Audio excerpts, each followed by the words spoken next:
good night, good evening, if you're in the other side of the United States right now. First of all, thank you for being here with us despite the stressful and difficult times we're living right now. Second, I want to thank the panelists for their support with this event and for always saying yes when it comes to help us students. Please keep yourself muted. You can have your camera on, the panel will be recorded, and you can unmute yourself if you have any questions when we're on the Q&A. If some questions arise during the panel, you can always type it on the chat. Without further ado, we're gonna start. I'm going to present myself first, and then we'll give some space for the panelists to present themselves. Hi, my name is Cayetana Lascano Echevarne. I'm a recent graduate from the University of Puerto Rico, Rio Piedras. I'm currently a research assistant at the University of Nebraska, Lincoln, and an aspiring MD PhD student in cancer biology. I'm also the program coordinator for H. Maria and the American College of Surgeons of two programs. One of it's the Diversity in Medicine Pilot Program that are currently running, and I'm also the co-founder for the Alliance of Women in Science of the UPR, Rio Piedras, and the Puerto Rico Rising Scientists Student Initiative. So we're gonna start with Yajaira Ortiz Santiago. Thank you, Cayetana, and hi everyone. I'm Yayara Forti Santiago, and I am the Associate Director for Postdoc Affairs and Trainee Diversity Initiatives at the Memorial Sloan Kettering Cancer Center. And thank you so much for having us here today. It's such a pleasure to share the stage with colleagues that are so committed to this work, especially on a day like today. And Cayetana had provided us with some questions to tell you how I got to where I am. So I will try to be brief for the sake of this evening. But I am originally from Puerto Rico. I did my bachelor's degree in biology from the University of Puerto Rico. And after engaging in multiple summer internships, I entered the neuroscience PhD program at Brandeis University, where I spent about 5 years completing my PhD. And at the culmination of my PhD, I decided to pivot my career in a different direction. And I went to the federal government, the National Science Foundation, for 2 years under the AAAS Science and Technology Policy Fellowship. And through a series of very cool events that happened through networking, I ended up coming to my job right now in New York. And what I do is basically a lot of mentoring, a lot of admin work on professional development, training, and I'm trying to improve the conditions of our students and postdoc at MSK. So thank you and welcome everyone. Thank you so much. Arnaldo Diaz. Well, thank you, Cayetana, and thank you for providing us with a platform to disconnect a little from what's going on. I know all of us are being, at least me, I've been in social media, CNN, ABC, all night, all day. So I'm glad that we're here. So, I mean, from all of us, the panelists, so we're here for you. Whatever you need, I mean, do reach out. I think we're stronger when we connect and when we come as a community. And spaces like this are needed. So thank you, Cayetana, and thank you to the panelists. I'm from a really town in Puerto Rico. I'm a first generation low income student. I got a BS in chemistry in Puerto Rico, went to Texas A&M in College Station, Texas. So I know what it is to go from the capital city in Puerto Rico to the middle of nowhere in Texas. So then I came to Philly for my postdoc in cancer pharmacology.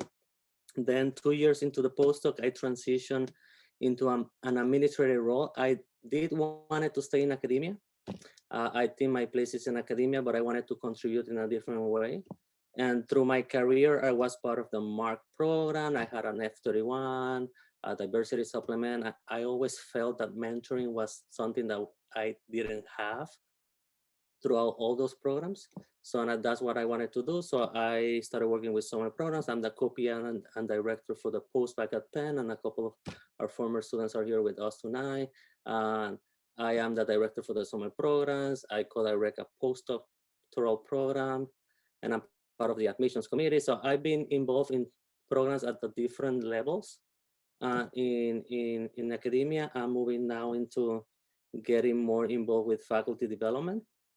And through these different platforms, I have connected with, with my colleague Yayara, Sheila, Cayetana, Trey, Lindsay, Kiara, and many others. And I think this is like by working together, we're making a difference, and that's what we love. This is what we love to do. So we're here to answer as many questions as we can, but we will also provide our contact information in the chat. So if you want to follow up with us. So with that, I'll pass the mic back to Kaya. Thank you so much. And now we'll go with Dr. Sheila Thomas. Hi everyone, my name is Sheila Thomas. I am in the Graduate School of Arts and Sciences at Harvard, which is the sort of PhD granting school of Harvard. I serve as Dean of Academic Programs and Diversity there. And I'm also a faculty member at the medical school. So I'm from Iowa originally, one of the purple states, unfortunately. But unfortunately, it was red this time around. But anyway, I grew up in Iowa. Kind of did my training all over on the sort of in the Midwest, East Coast, and West Coast, and then came to Harvard, I should say, to become a faculty member. Ran my research lab. I'm a cancer cell biologist. Ran my research lab for I guess like almost 14 years, and then had the opportunity to take on this role in terms of thinking about sort of diversity inclusion across Harvard in terms of our PhD programs. And I loved doing the science. I loved having graduate students and postdocs and research assistants and undergraduates in my lab and mentoring students in that way. But decided that this was sort of a unique opportunity and decided to step in and take on this administrative role. So I've been doing that for now about 10 years or so, and I sort of have the privilege to work with, opportunity to interact with students like Trey, and basically try to think about ways in which we can make Harvard a better place and have it be more inclusive.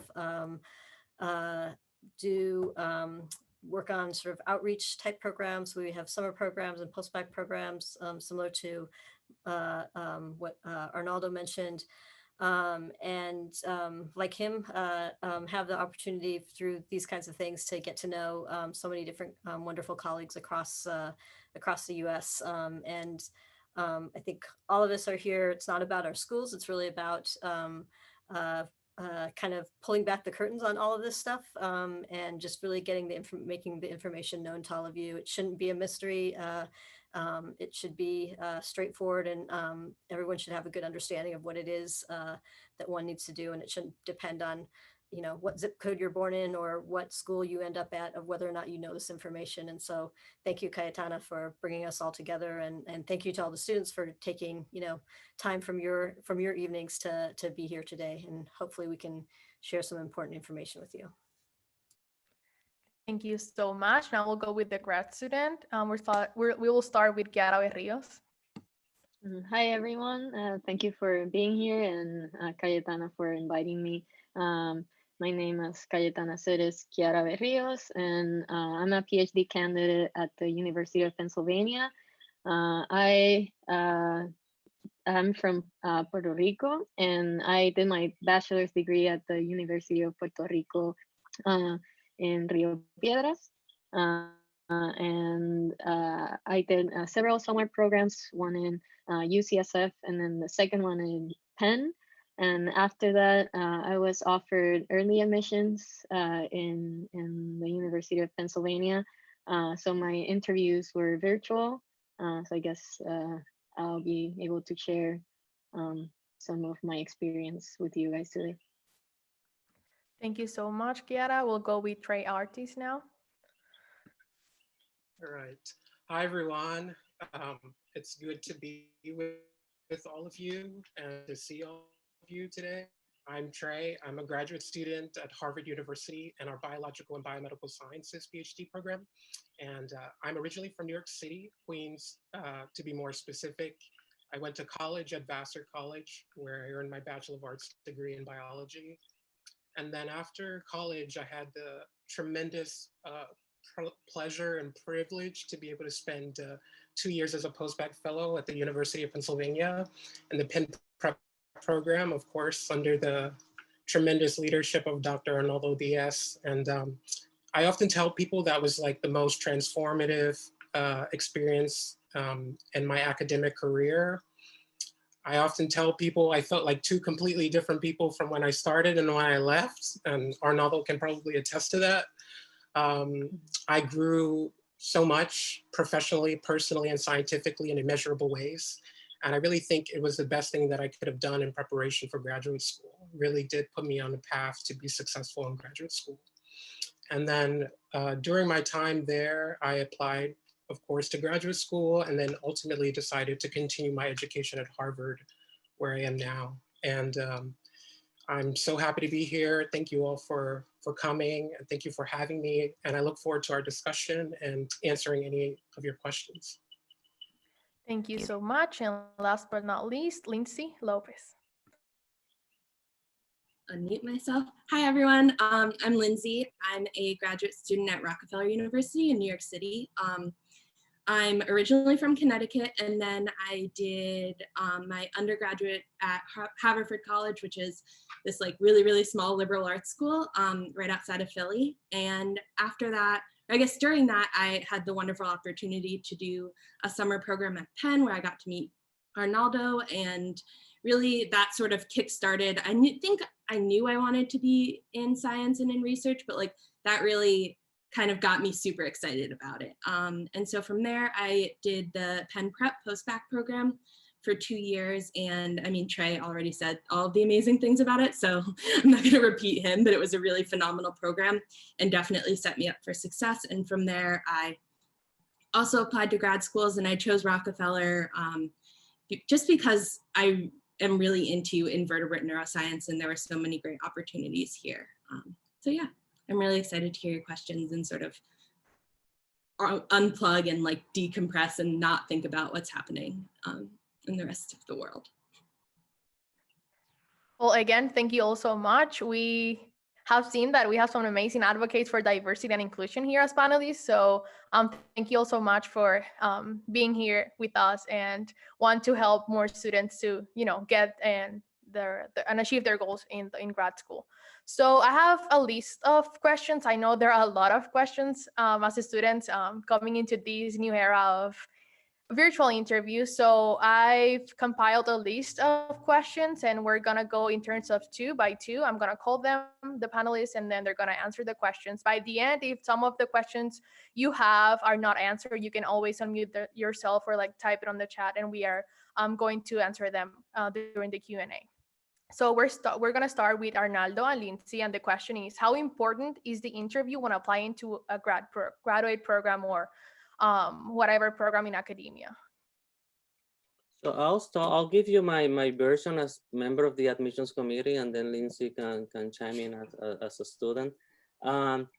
So by the time that we send you an offer to interview, we already want you.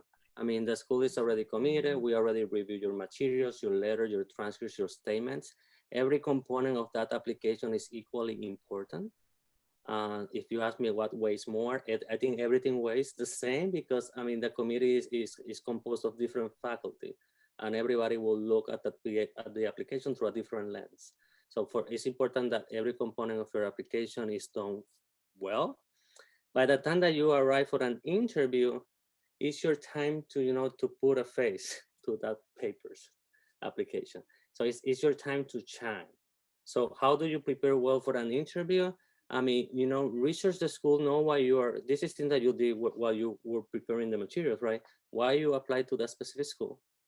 I mean, have in mind, I mean, which faculty you would like to work with, why the specific graduate program, what kind of courses they have in place.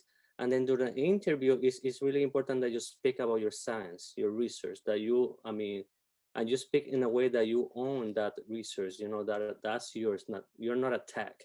You're an independent researcher working in a specific lab. So you have to own your project, speak about them in a hypothesis base, it's not like, for example, me, I was doing HPLC and I was running samples and calling, no. You have to speak about, the broader impact, the big implication of your research, the hypothesis, and then just have a conversation. It's a conversation with the faculty.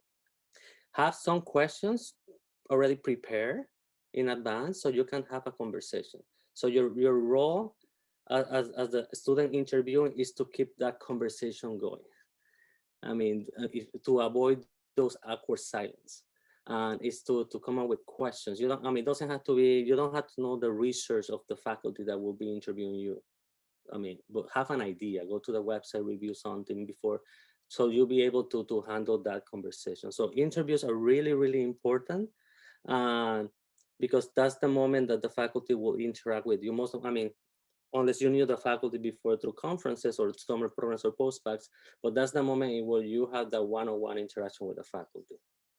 So you had to do it as professional. I mean, it's going to be virtual, but as I said in a panel earlier this week, you know, dress up properly for that interview, even if you're home, you know, put your professional attire for that interview, be prepared, have your notes, have your notebooks, take advantage that is virtual. I mean, have a couple of slides just in case you need to explain something, have your notebooks, your notes, your papers, your CV, everything that you wrote down in that CV, the faculty can ask you, I mean, about whatever. So make sure that you have everything with you and that you, and I think I mentioned this also earlier this week, it's like, have everything, you know, don't do that the same thing that I did this week, that I double booked myself for 3 days. So, you know, make sure that, I mean, sometimes we don't follow the advice that we give. So, I mean, just make sure that you have your agenda, you know, who you're interviewing you, that you're interviewing with Penn or Harvard or MSK. So, you know, the school that is going to be interviewing you and the programs. So, because, I mean, interviews, I mean, many of the students that get an interview, this will, I mean, be different at every school, but at that, many of the students that get an interview at Penn get an offer. So, I mean, we really are committed to you. So, but I mean, make sure that you take it seriously and that you, I mean, you know, things that people sometimes don't do, you know, do those follow-up emails after, you know, those thank you emails, make it targeted to the faculty, you know, take notes. I mean, don't make it generic because then we exchange emails and oh, he wrote the same thing to me. Oh, the same to you, take notes and try to make those thank you emails, I mean, specific to the faculty. So, I mean, so they're really important. And I think we're here to help you. And if you need to do one-on-one sessions with us, I'll be happy to do that as well. Lindsay? I think from also a grad student perspective, just interviews were a really great time for me to get a sense of how faculty talk to students. And that was really important to me. It was really important that I felt like I was in a place where faculty were interested in teaching and wanted graduate students for more than just like easy labor. And like, so I think also just as important as it is for, I don't really know because I've never been on an admissions committee. It's also really important for you all just because it'll give you a sense. Like there was one interview that I had where I was like, oh, I just didn't feel good about any of the faculty I spoke to there. And like, that's probably not the best fit for me as a school. So I think that also is a really good indication of just like the overall environment of the program, which I know is going to be a little trickier to get when things are virtual. Awesome. That's great advice because I think sometimes we go into the interviews thinking that we only we wanted so badly to go to that school that we forget that they want us to. So we have to own that process and make sure to remember that during the interview. Thank you so much. We'll go to the next question. Will be to Sheila and Kiara. Could you please talk about how grad school interviews will look like virtually? It's a great question. I think honestly, it's something that we're still trying to figure out. So normally, right, we would be bringing all of you onto campus, and you would be meeting with lots of different faculty. You would be meeting with graduate students. You would be meeting with faculty, in one-on-one meetings, as Arnaldo and Lindsay talked about. But then there would be these kind of like informal meetings at sort of dinners and you would have, conversations with maybe the head of the program, and you would have then opportunities to interact with students in kind of these, also in these, various different informal settings. And likelihood that anybody's going to be doing in-person interviews is like, pretty much, 0 to negative numbers. So So, so, you know, in terms of like, what is it going to look like? So, yep, there's still going to be the one-on-one conversations. And so, you know, that's going to be happening via Zoom or some other platform. Whether, you know, I think programs are trying to figure out, will there be these other kinds of, you know, sort of social type interactions to kind of be able to get to know people and maybe get to know other faculty in the program through sort of a less formal setting, and how to get to know students. It's all kind of being, you know, going to be sort of being worked out. I think some programs are trying to figure out like, okay, what, you know, is it fair to ask students to turn on their cameras? You know, is it, you know, we turn on our cameras, you know, and you can see us, but we don't necessarily have to see you. Like, you know, I know like we're having conversations about that. Like, how do we get rid of sort of some of the bias that can come out of, you know, if a student happens to be, you know, at home with, you know, other family members, and it's like, okay, like you know, I'm going to be sitting in some, you know, small, tiny room because like, you know, everyone else is working from home or studying from home or whatnot. And, you know, other people are home, and it's like, yep, this is the space I need to be in. I don't necessarily want my camera on in the background. And so I think people are having those kinds of discussions. And so, you know, if you have space, you have space, but if you don't, hopefully, you know, schools are going to be accommodating about, you know, about making you feel comfortable about in that interview. Because it's virtual, you know, as Arnaldo said, on the one hand, you can take advantage of that, of, you know, having a slide and whatnot ready. But on the other hand, you know, even in the in-person interview, I know oftentimes students would bring like, you know, a little sort of mini version of a PowerPoint, you know, or of a, you know, a mini version of a poster that they would go through. And most of the times it's just like, okay, that's interesting, but yeah, we're just going to have this conversation back and forth. Like, it isn't, you're not giving a poster presentation, right? You're not giving your 10-minute poster talk or 10-minute, you know, 5 to 10 minute, you know, talk at a meeting kind of thing. You know, as Arnaldo said, this is a conversation back and forth.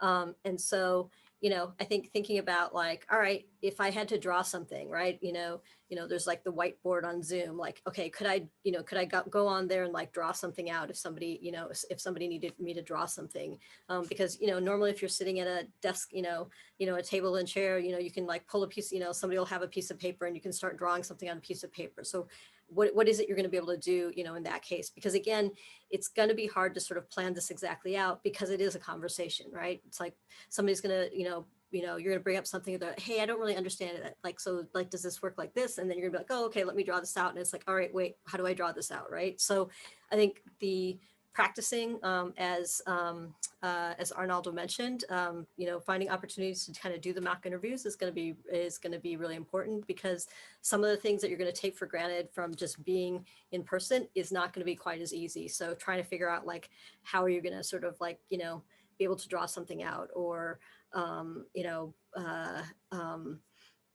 even that kind of, you know, reading the body language and seeing if somebody's kind of paying attention and whatnot, all of that. It's like, okay, you can see the facial expressions, but, you know, depending on where someone is in the camera, like how much of your face, you know, do you see this much, or do you see the whole body? Like, do people see interacting?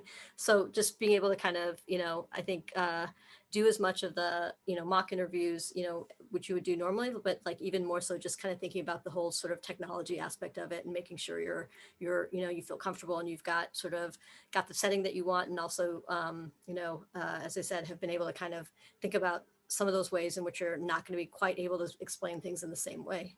Let's see. Kiara?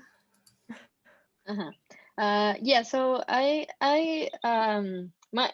in any interview, I think that they would start with they will ask you to introduce yourself. So, you know, talk to them about your background and all that. But I think that this part, you can also talk a bit more about yourself, not only about your science, but maybe a hobby you have, like if you paint or if you do something, because remember that this is a conversation and you're getting to know them, but they're also getting to know you, and what you bring to the school in terms of who you are as a person is also very important.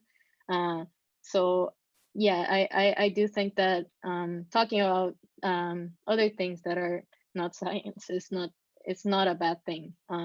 then they will start asking questions about your research and all that. And I think that the most important thing is that you feel comfortable and confident about yourself. If you already got to the interview part, that means that you're almost there, to get accepted. So, dress comfortably with something that makes you feel powerful and gives you confidence that you're great, because you are great. So, feel confident about yourself, and do all these things that they're saying, like prepare for your interview, and try to feel as confident and comfortable as you can. Find a spot in your house that has good internet. Maybe practice before a virtual interview with someone, and find a spot in your house that has good internet, because that could also be a thing that you don't have internet. Yeah, so as everyone said, I think it's a conversation with someone, and you're gonna talk about yourself, and they're gonna talk to you about them and about the school.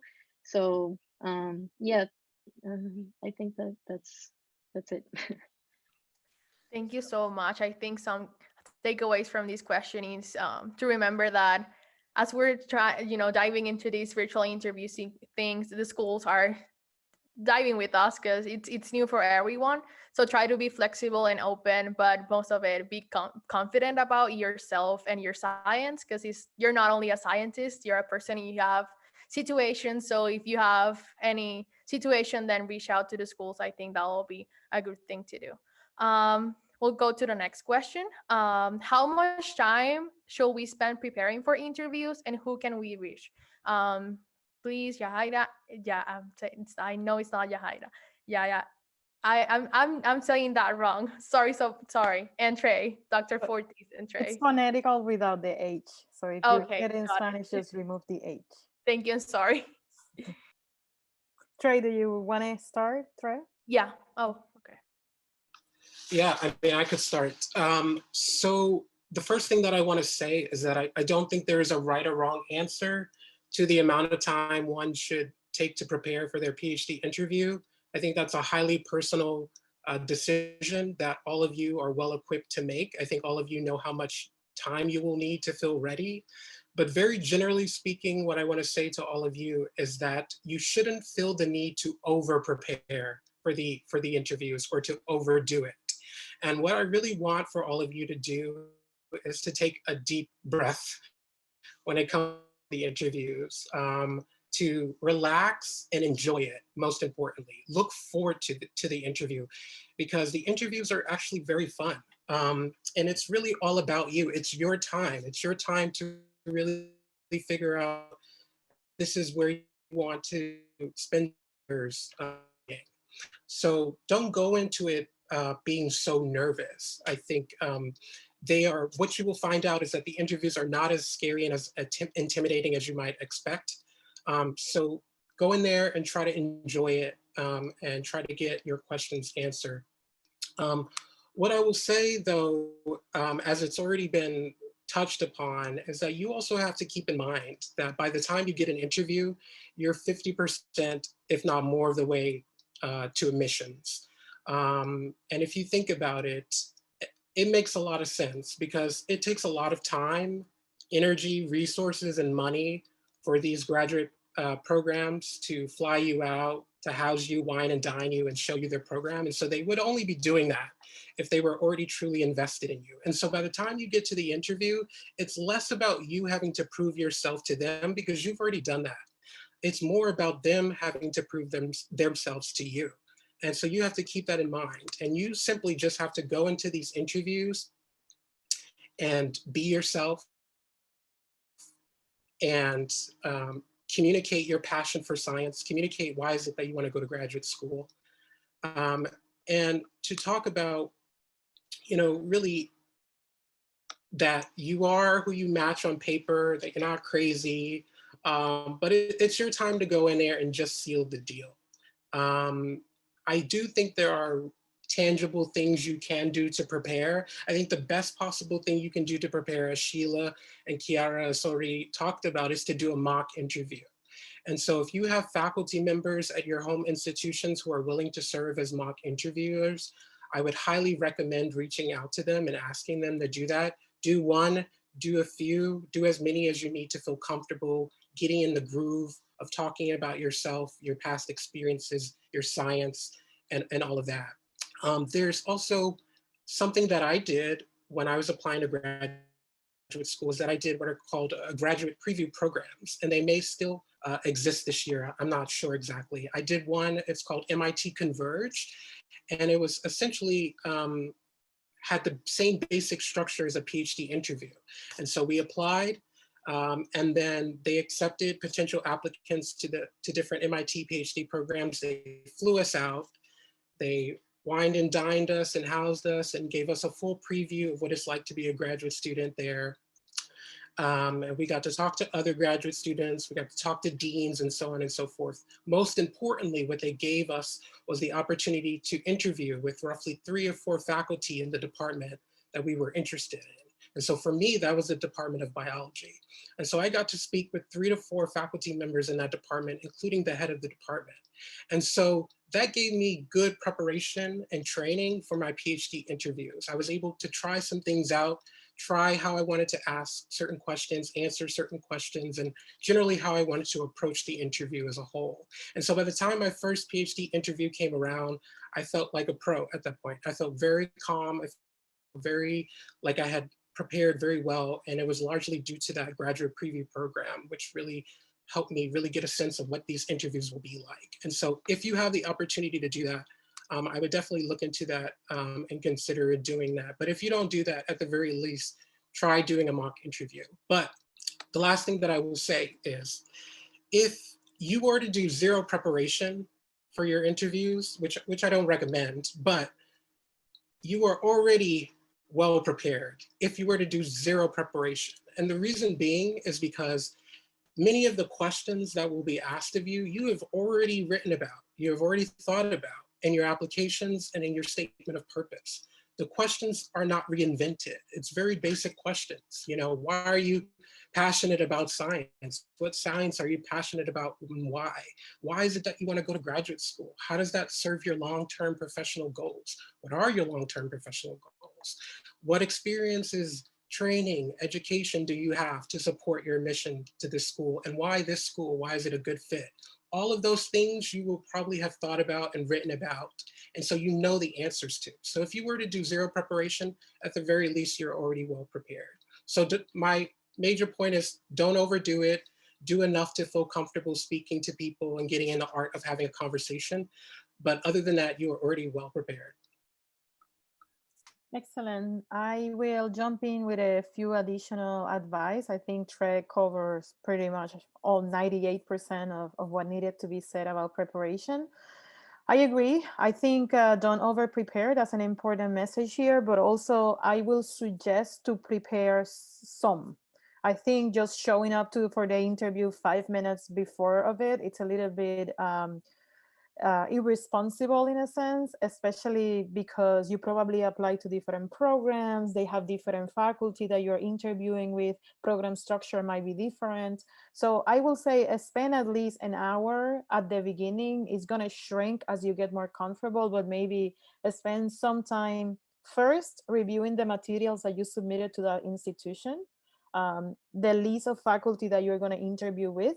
Take a look in their website, have a broad sense of what they study. So you have conversation topics as these interviews are happening. It's also very important that you get a good sense of who's interviewing you, the program director versus just faculty, the dean of the schools, the president of the institution, so that you could adapt your pitch to the audience that you're going to be talking to. For example, if you are talking to the dean of the program, of course, it's probably going to be a faculty member. But if you end up talking to someone that might be very high level, that person might not want you to go as much in detail and their time might be shorter. So you have to have a elevator pitch ready that you can build upon as you are navigating the different people that you're going to interviewing with. That's one of my advice. And the other advice, this won't hurt, is because many of these interviews are now going to happen online. I suggest if you did your homework and you look who's going to be interviewing you, maybe have like a Word document open in the background that can refer you with some notes about the person that you are talking to. As Tres said, by the time that you interview, they want you. So all you have to do is match the person in the paper. And how do you match the person in the paper? Basically by reviewing what you submitted, but also being genuine to who you are. Like, yes, this is going to be nerve-wracking. Yes, this is probably going to be uncomfortable at the beginning, but try to own yourself in the process, and to the extent possible, enjoy the journey, because they want to hear from you. They are there because they care, and they want to get to know the person behind the paper as well.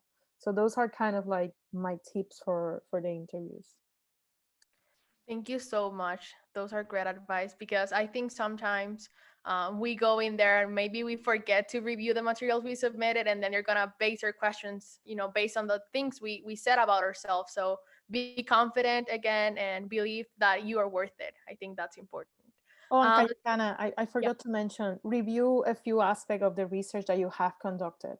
I always give this example. We have had students that come to interview at our program at MSK, and then you ask them, oh, tell me more about the summer of 2008. What were 18? What were you working on? And they are like, oh, that's so long ago, I can't remember. So please review those experiences and be ready, because once you do a little bit of preparation, it's going to be easier as you navigate all the interviews. Awesome. Thank you so much. I think Arnaldo wanted to add something to this question. So just a few pieces of advice that I tell my students. The NIH, I mean, sometimes, the websites of the institutions are not up to date. So if you use NIH Explorer and search for your faculty that is interviewing you, you will see the current grants that the faculty has. Use social media, follow them on, no, don't follow them, but see what they post about. Go to YouTube. Sometimes they have public, talks. They are giving talks. Just listen to them. If it's me interviewing and I go to YouTube and I listen to the faculty talking, at least I say, oh, I'll be able to understand. And now I feel better and I know the style. So it just find pieces, of information that are not available on the website, and just have that with you. That will be powerful to keep a conversation going. That I think that's the next question that we have. Right, Cayetana? Is that the next question that we're doing? Yeah, we have a few questions about that.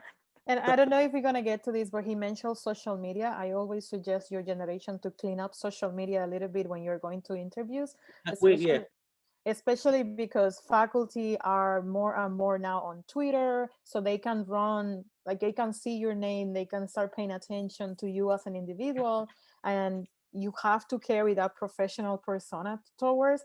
I'm not saying don't be fun and don't like share memes and those kind of things, but also use it as a way to track the positive attention to the extent possible. Yeah. That's great advice. Okay, so we'll go to the next question. How to bring a portfolio with some research publications or achievements into a virtual interview? Dr. Thomas and Trey. Trey, why don't you go ahead and start? Yeah, so before I answer this question, I just want to quickly say that the skill of communicating with people and doing interviews is a life skill.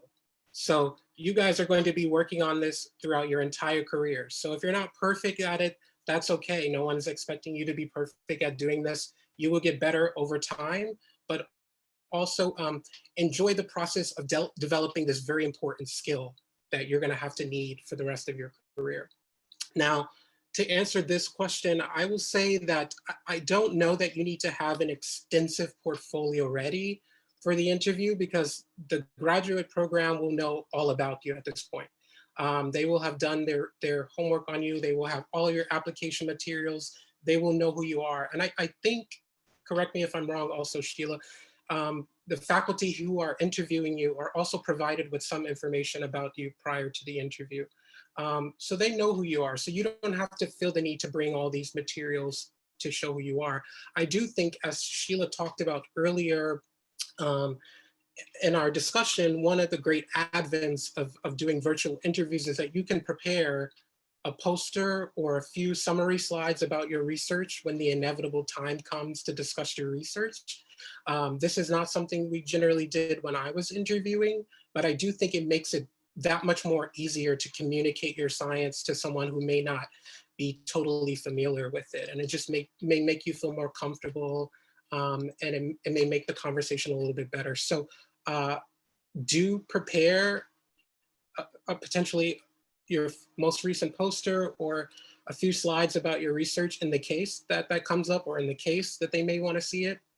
But also, I don't know that it's totally necessary. Again, it'll be a 30-minute conversation. It'll go very quickly, and you may not even know, I mean, the faculty interviewing you may spend just as much time talking about themselves than you. So you may not even have a lot of time to really go into the nitty-gritty details of your research.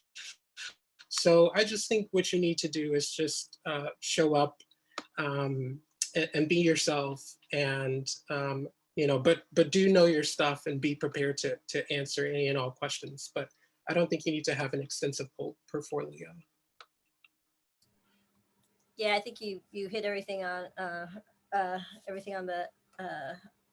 what's the expression, the hammer on the nail or something like that. Anyway, yeah, I think, again, it's a conversation, right? So you're not like, it's not going to be here's my CV and let's talk about it. The people you're interviewing with, some were on the missions committee and many were not, right? So they may or may not have seen your full application. It doesn't mean that you pop it up on the screen or whatnot, right? If they've seen something, let's say if they've seen your statement of purpose, they maybe have seen something about the research you've done previously. It's possible they haven't, and they're just gonna, ask a question of like, oh yeah, so, tell me a little bit about, I heard you were, did the summer program at Penn. Who did you work with? Tell me a little bit about that work. Or if they've seen let's say they've seen your statement and they see, you've expressed interest in a couple different faculty, right? I remember doing an interview with a student and they had listed some faculty, and I said, oh, why are you interested in so-and-so? And they had no answer. And it's like, okay, that is not good. So you just listed some people, but you didn't, or they, I can't remember. They just they gave me some names and I'm just like, oh, why you're interested? And they couldn't answer that question. Right. So, that it's the sort of portfolio, type of thing is that's not what it's going to be about, because it really is like, whether it would be in person or whether it would be, virtual, it is still this conversation. And it may be a slightly harder thing to do, in the context of Zoom, but it's still a conversation. And so, kind of keep that in mind in terms of as you go into it. If you do, as Trey, and Arnoldo and others have suggested of, have a slide or something like that. Again, it's not going to be, a 5-minute conversation of going through it. And somebody might say, oh no, that's okay. And then you're going to be like, so that's what, so don't necessarily rely on a prop, be able to talk about your science without the prop. But, if you have it, you have it, and you can use it. I think one of the things to be careful about is yep, with all of the electronics, right? We can be like, okay, I can have this here and I can have this here. But if you're looking at this, that means you're not looking at the people talking, right? And so they know you're reading off of something else, right? And so, again, it's like people want this to be a conversation back and forth. And if it seems too scripted, it's going to be more, okay, wait, did they just write down a bunch of stuff? And if I just asked them a random question, then they can't answer it, you really, again, want this to be this conversation back and forth. So I think that's the thing to kind of keep in mind in all of this. You can have your props to kind of help you, calm the nerves.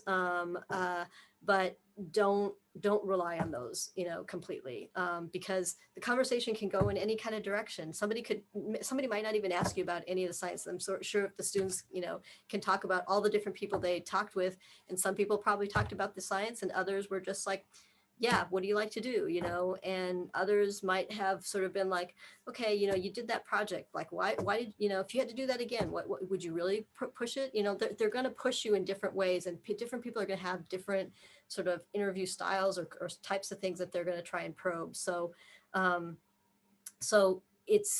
you can have some things, but don't necessarily rely on them, and don't necessarily assume that that's gonna be able to drive the conversation, because somebody may push back and be like, no, let's talk about this instead. That's really interesting, you know. But you know, I know so and so, you know, they did, you know, wrote you a great letter, but you know, tell me about this other thing.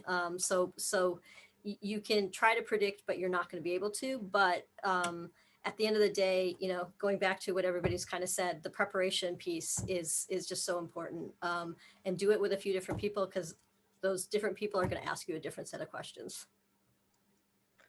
Awesome. Thank you so much. So I think we need to be ready, because if we wrote it somewhere in our application, we can have questions about it. So review that carefully and be flexible and open to be put in like different situations. I think that's important. We'll go to the next question. I think this is a very important question that we as students ask ourselves very often. What do admission committees consider to be an error that does not go unnoticed when we are in an interview? Dr. Fortis and Lindsay. Thank you, Cayetana. You could call me Jayara. So I think from the admissions committee perspective, the first thing that we notice when we are reviewing is grammar. I think that's basically the first thing that tell us there's a lot of grammar errors, incompleted sentences, paragraphs that just don't match. That's a big one, especially if it's a lot. Like if you can go through one or two sentences without feeling this doesn't make a lot of sense, or this is too hard to understand. That's one. The other one, if you include in your materials a name of a faculty that works at a different institution, or if you said you are submitting to the Harvard program and you said how exciting will be to join the UPenn Scholar programs. So those type of mistakes, we've seen them a lot, and it's not flattering. It's actually, sometimes it's actually disheartening, because we know that these errors happen, but it's hard to not focus on that. So those are some of the ones that come on the materials. When it comes to the interviews, I think one error that it could be very noticeable is under preparation. I think when someone, as we have already shared, hasn't refreshed them their research experiences, or haven't take some time to review who they are interviewing with, and they just look unprepared. Like they are not giving us good answers. The answers are very short and shallow. The person doesn't continue or carry the conversation. Those are not errors, but those are signs for the audience that you might not be as motivated or as excited for the program, because we're trying, it's human behavior. We're trying to read more into these social interactions. And I think now through the virtual space it's harder. So in a sense, I will say prepare, show up, have your motivation and that energy there, bring your coffee, bring whatever it is that is going to keep you going for those interviews. So those are kind of like the ones that come to mind. I don't know if my colleagues could potentially mention some others. Unprofessional, like dressing super unprofessional for an interview. They probably seen it. I've seen it. Someone like wearing flip-flops, maybe with a suit. I don't know, like things that are so noticeable that you don't know how not to pay attention. So I mean, I mean, one thing that happened to me. So I do interviews for the pharmacology program, and I'm part of the admission for several groups. But I do not have a research lab. But there is a reason why I'm interviewing. So if you interview with me, don't ask me why you're interviewing me when you don't have a research lab. So, you know who you're interviewing with, and be respectful, be kind, and be, don't, you know, when you're walking from one interview to another interview, you're usually working with a grad student. That's interview as well. You know, that moment is an interview. Be nice. Don't talk about the faculty that you just met. Don't try to show off. You know, be humble. You know, I mean, always be humble. Don't be like, you know, oh, I'm interviewing here. And, you know, it's not about that. It's not about showing off. We already know that you're good, that we want you. So it's about enjoying the process. So I mean, I will say, like, be kind, be humble, be respectful to everybody at the institution, not just the faculty, the students, the staff, because those staff members spend hours booking those trips, organizing the events, follow with them, be nice to them as well. They have a powerful voice as well in the community, in the students as well, the entire community. Be nice, be kind, be humble, be smart. It's not that hard. Yeah, I can't emphasize enough the uh, being nice to everybody, because the informal interactions that you have with students, the informal interactions you have with staff, with faculty that you're not necessarily interviewing with, all are weighing into into the process. It's not just that half hour or 45-minute or even hour conversation that you're going to have with a faculty member. It's all like coming into play. In all of these things, right? There are so many brilliant, wonderful students, but we can't take them all, right? And so we're trying to figure out how to narrow down this list, right? And so, you want to be on your game. You want to be respectful for people. You don't want to be the person known as, like, oh, they were incredibly rude. Like, I can't see having them as a classmate as part of the program. They're not going to, they're just going to be, I don't, they just were not nice to anybody. I remember when being, one of the winter interview weekends, and we have this big dinner, this is before my hair turned gray. And so I would occasionally get mistaken for a student, and I was, sitting at a table, and, students were sort of a mix of students and faculty sitting down, and a current student, like, it's like talking to one of my other colleagues, but it's just kind of ignoring me. And then somebody was like, starts talking to me, and I'm saying, oh yeah, here's what my lab does. And all of a sudden the student realizes that I'm a faculty member and suddenly becomes interested in talking to me. It's just like, yeah, no, that doesn't sit so well. So, be respectful, right? It's like, it shouldn't matter if I'm a faculty or I'm another student or I'm a staff. You should be, talking the same way to everybody, kind of thing, right? Or interested in engaging with everyone. So I think, to Arnaldo's point, as in all situations, treat everybody like you would want to be treated. So. I mean, that's totally true. I look like I'm 40 years old, but I look younger, and I'm in the happy hour, and I mean, I mix with the students well, and they're talking and talking and talking and talking bad about the faculty and complaining about the food. Oh, the food's late. Oh, that was cold. There's nothing to drink. And I say, and they say, oh, are you a student? No, I'm part of the admissions committee. Nice meeting you. So, you have to be nice. You don't know who's around. You don't know who's who. Yep. And it's important that you keep it professional from the airport all the way when you go back. Because, it's those happy hours, when the students take you out for drinks and happy hours, know yourself. Is always important, and know your limits, and always be respectful. You will go far in life if you're just kind and respectful and nice.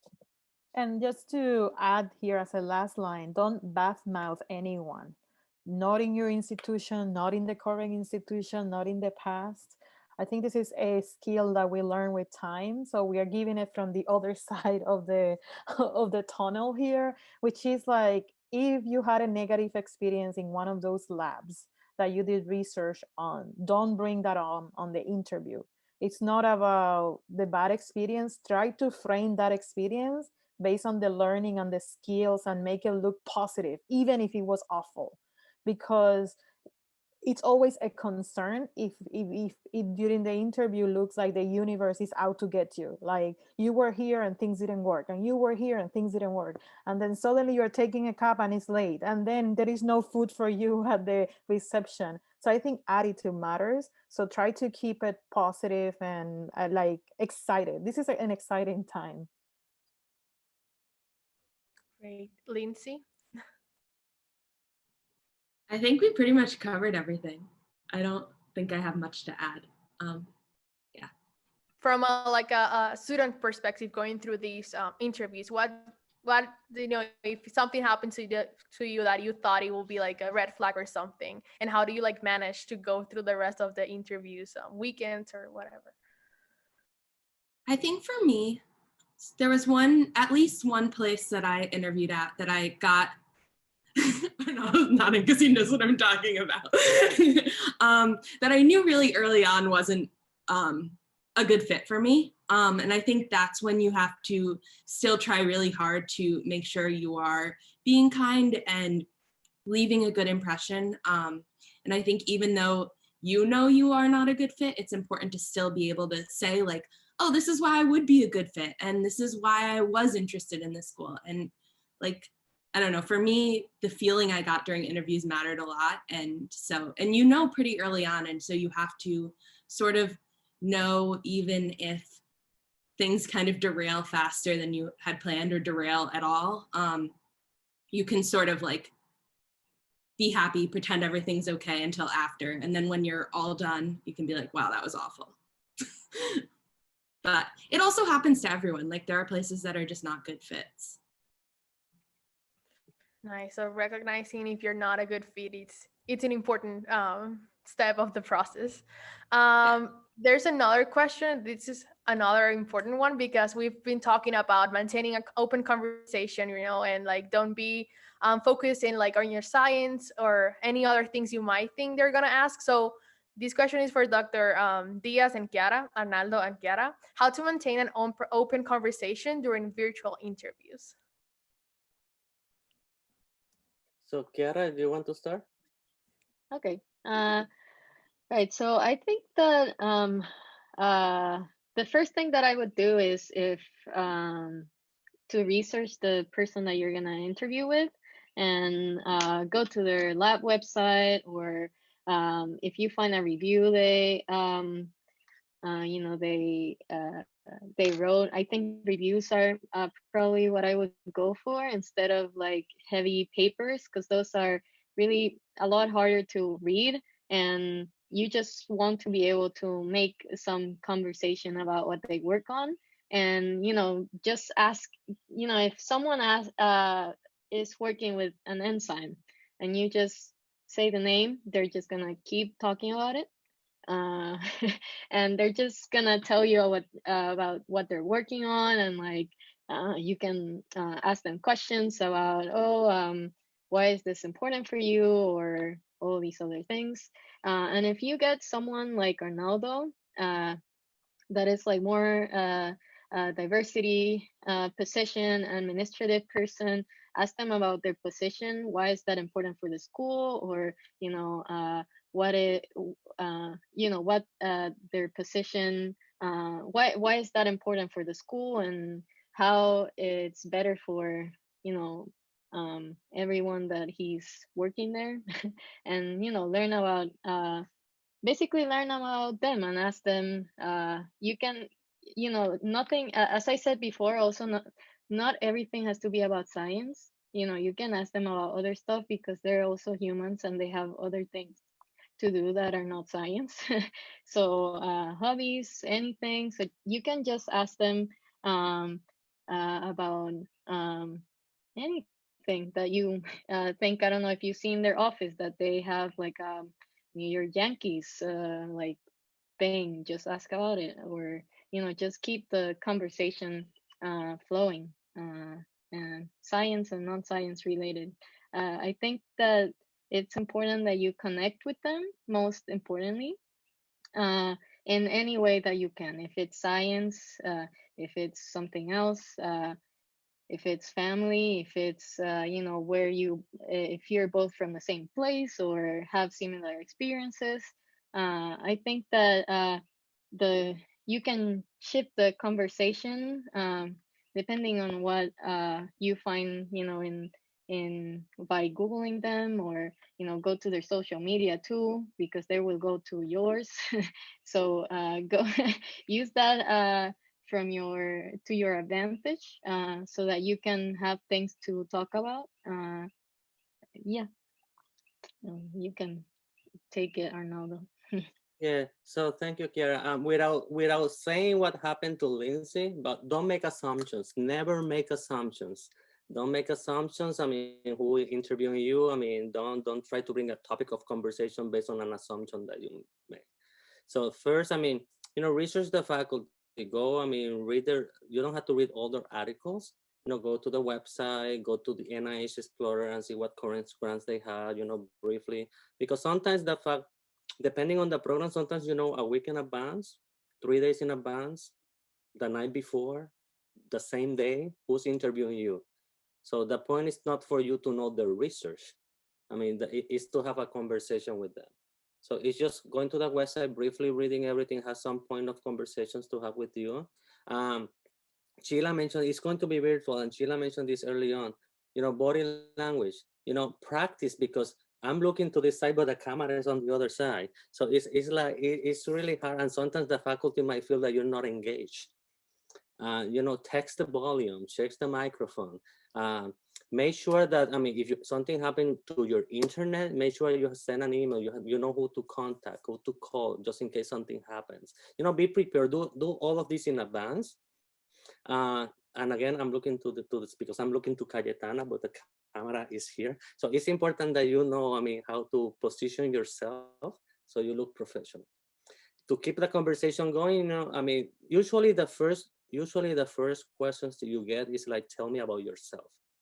Usually that's the first question, because the faculty is also awkward. I mean, they like to be in the lab doing research. Sometimes they don't want to have this one-on-one interaction with the students. Or, you know, first question is, tell me about yourself. Tell me about yourself mean, you know, I am graduating with a bachelor in the science. It's not like I was born in 1980 in the hospital. So it's tell me about yourself is science.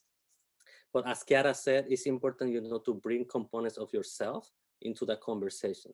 But remember that they're checking your, I mean, they want to talk about science first, you know, and then you ask the faculty, you know, oh, I read I saw one of your recent publications on this, can you tell me more about it? You know, have them, you know, kind of like ask them to talk about their science, and then but don't ask them to talk about their science and you start like, doing things like that. I mean, like falling asleep, you know, just engage. Or what's going on? I mean, are there any collaborations with other members of the faculty here? So that's a good way to check if there's, I mean, if it's a collaborative environment. And then don't ask questions that are on the website. I mean, you know, ask questions, I mean, sometimes about outcomes, support to write NSF RFP, for foundations, I mean, about fellowships, because that shows that you're thinking ahead, and, you know, putting a grant together. I mean, ask about opportunities to present your research, outcomes from the lab. There's a question coming out, and I don't like to mix the questions, so sorry, Cayetana, you know, but knowing the culture, you know, go to the websites and learn about the school too. You know, what's the mission statement of the school? What's the diversity position of the school? Because those are topics of conversation that you can bring into the meeting. So it's important that don't learn only about the faculty that is interviewing you, learn also about the institution. Mm-hmm. What's their mission statement? Nobody read the mission statement, and they spend hours drafting, days, months drafting those mission statements. You know, read them, because those are points. I mean, asking the faculty, you know, what, Sheila, why you've been at Harvard for so many years? Why? What is about Harvard that is attracting you? So ask them. Those are personal questions, and Sheila might add there, I mean, something about sports or music or culture or food, and then you can start on another conversation.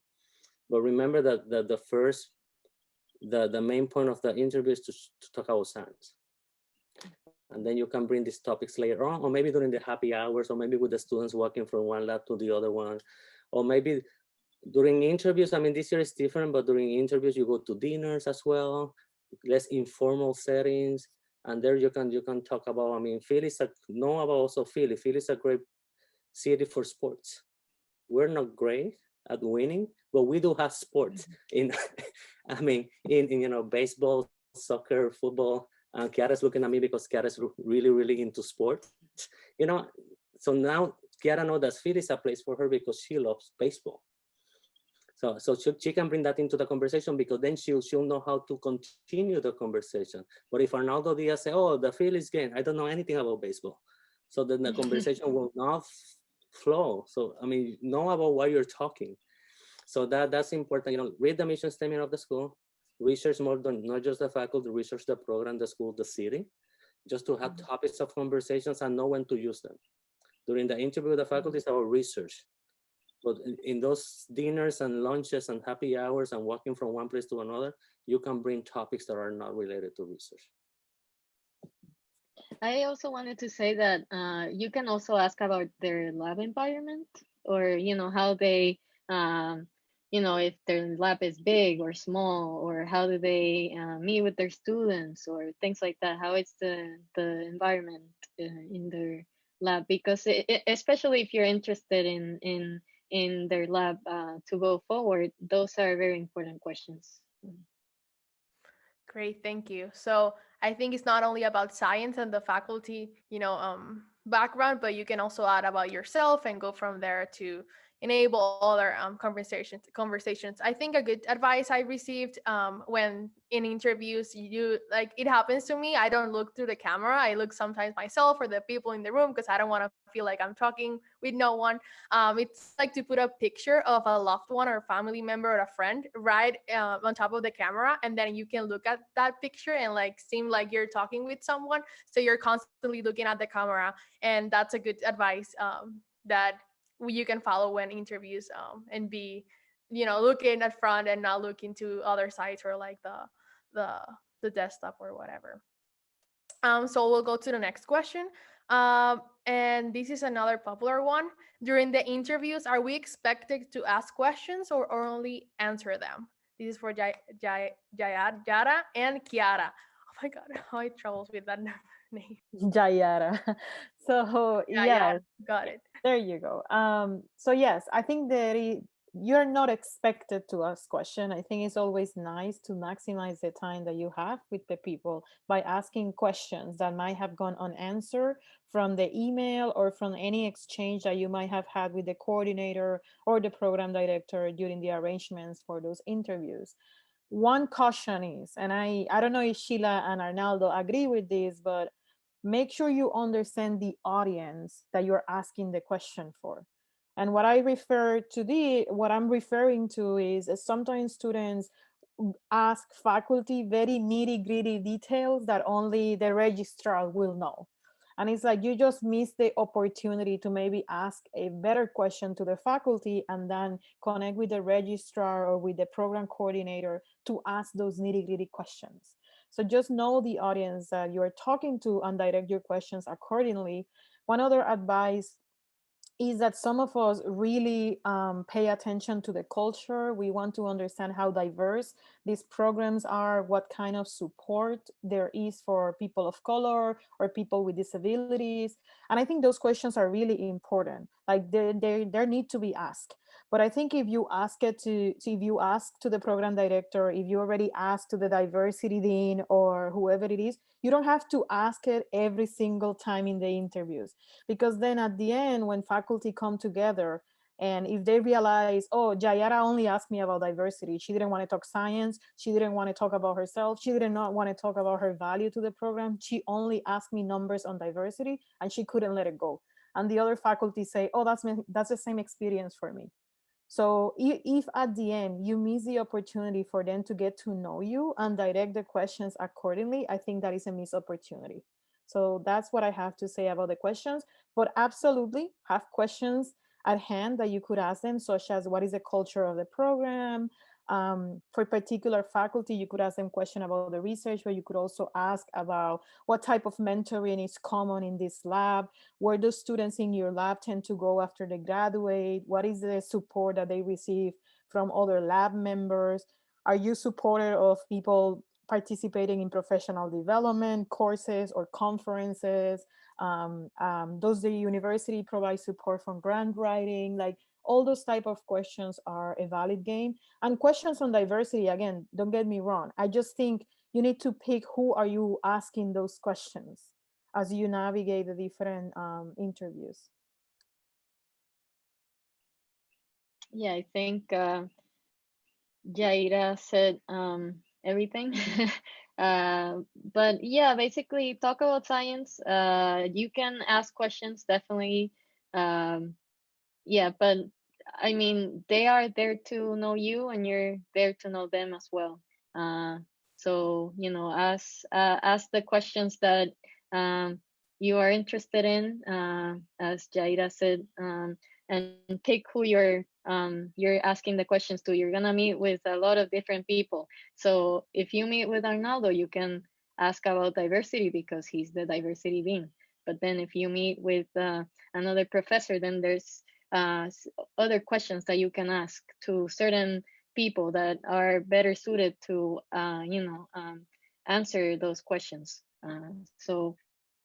Yeah, I would say that the most important thing is to know who you're interviewing with beforehand, so you can ask them specific questions, even if it's research or diversity, or if you have more, if you're interested in their lab and their research, then be more personal with your questions. Or if you know that you're not interested in the research, ask more broad questions about the school in general, or something like that. So know who you're meeting with, and ask the questions that you want to want them to answer, and be specific. Know who you're talking to.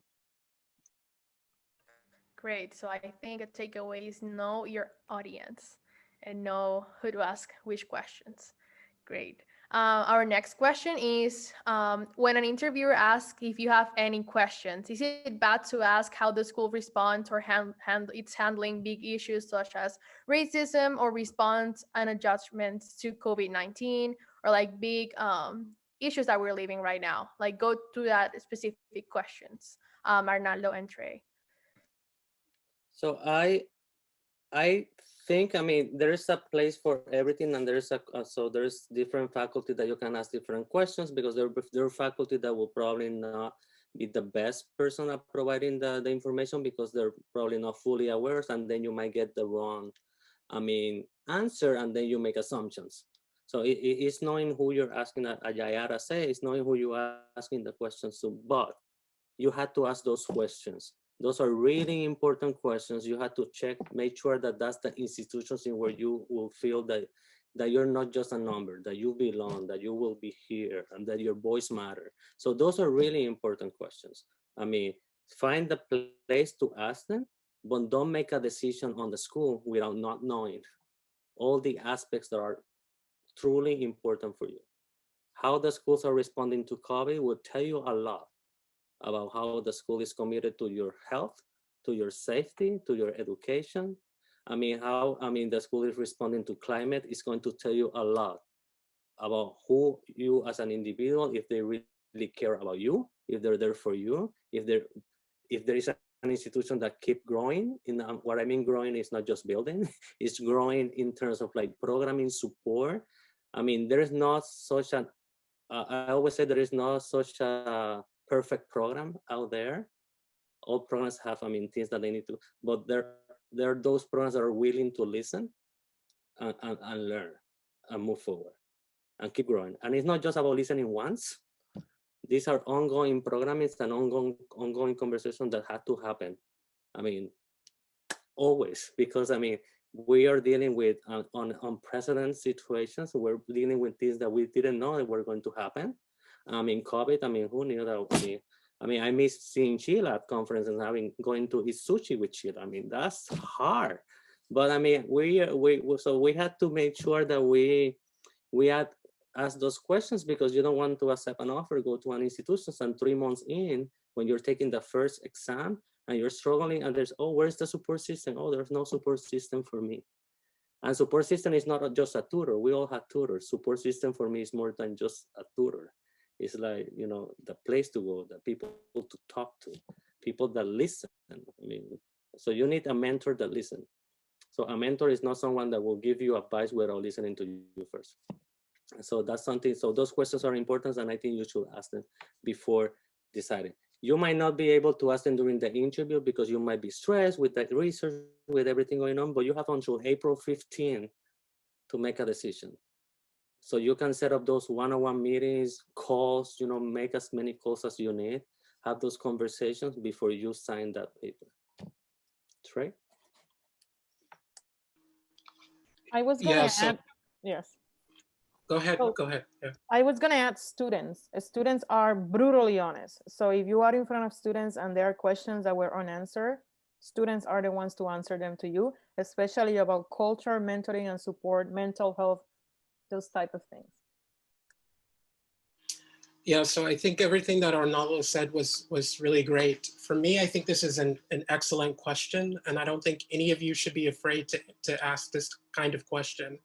And no interviewer should be offended by you asking this question. I think in 2020, after the reckoning that we've had over race and the global pandemic that we are facing, for any institution of higher education to not have an adequate response or to not have a plan and to be able to explain that to you would be appalling. And I think that would be the answer to whether or not you would want to go there for graduate school. I think every school should have an adequate response to these things. But I think you should know your audience. I think if anything, you probably will catch some faculty members off guard, because I can guarantee they will not be expecting you to ask this kind of question. But they may not be the best person to answer this kind of question. So also keep that in mind. I also think it's fair that if you're going to ask the question, that you should take the time to do the research yourself and to look into what the school has done and what the policies are for the school, because I think for the responses you're going to probably get are very favorable towards the school.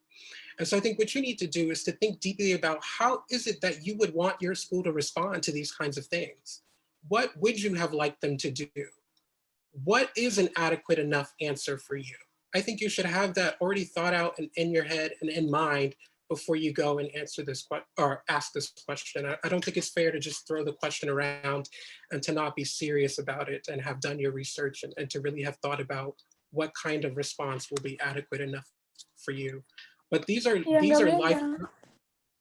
life-threatening issues, and they are very, very important questions to ask in terms of your safety and whether or not you'll feel like you'll be taken care of at that institution. So don't be afraid to ask big, important questions like this. Great, thank you so much. Yeah, I think as a student myself, sometimes I'll think that there are some questions that will be like, you know, feel uncomfortable to ask, but I think those are conversations worth having for, because it could be a great, an important, you know, decision in your decision as to go to that school or not. We're getting to the end of the questions. This is for Sheila and Lindsay. How to answer questions that you don't really know the answer to during the interview?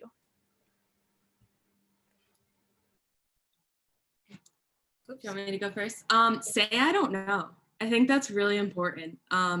If you truly do not know the answer to a question, say I don't know. And then you can sort of work through it. You can say, I don't know, I've never thought about that. Like, can you kind of like break it down a little bit for me? Like, and then if you are walking through and you start off saying, I don't know, and you show your thinking process like in real time, that's showing how you're going to be as a scientist. Like, that's a really, really important skill.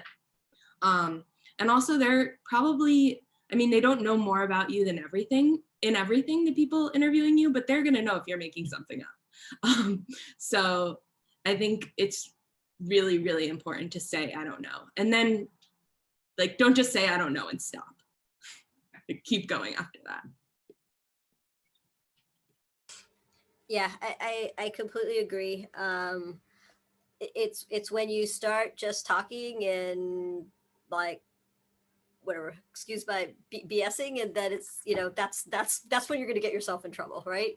But, you know, you know, you can say like, I'm not really sure, but I know this and this and this. And so maybe like, right, you can, you know, as Lindsay said, like, let them see your thinking process. There may be a point, right, where it's like, yep, I really don't know. And it's like, that's okay. Like, you're not expected to come in there and know every single thing. Now, if it's some really key basic part of your project and you don't know, okay, well, next time around, you know, read more about your project and just make sure you've brushed up on maybe it's something you did a while ago, right? Like, just make sure you brush up on it. But it is better to do the I don't know than the like, I don't know, and I'm just going to start talking about something completely different, because that also is not going to be helpful. I want to go back to the question that Arnaldo and Trey addressed, and just emphasize that point of and just in general, this like asking questions, right? The sort of knowing who you're talking to. So one, you may not know everything, because you may get that list of people literally the night before. Depending on what's happening, how many students are coming in and trying to get scheduled. You know, sometimes it's like, okay, you're going to know a few days ahead of time, and sometimes you might be getting that list the night before, and it's changed because somebody suddenly, you know, had a childcare issue and they can't do the interview, and so it's going to change. So, but if you are talking to a faculty member, right, the majority of interviews, right, will be with faculty. It may be, you may have an administrator on the list, but the majority are going to be with faculty. The question you are going to ask everyone is about their research, right? The number, like, you know, the question of like common mistakes, right? Yep. Sitting in, you know, when I've been sitting in meetings with colleagues, debriefing after interviews, and somebody's like, yeah, I don't think they're that interested. They never asked me about my research. You know, so it's sort of like, okay, like, why would they not ask you about your research, right? So that like not asking about the research is a red flag, right? So that is a question you can ask every single faculty member. Tell me a little bit about tell me about your research. I don't, you know, and it isn't that you need to know everything about it. You may or may not. It may be a completely different field. It's okay, but again, it's like you're just engaging in that conversation. And you all know, if you ask the faculty member, hey, tell me about your research, they will just start talking, and you probably don't even have to say anything other than, oh, that's really cool. And they'll keep going, right? But you know, in the context of those other questions, right?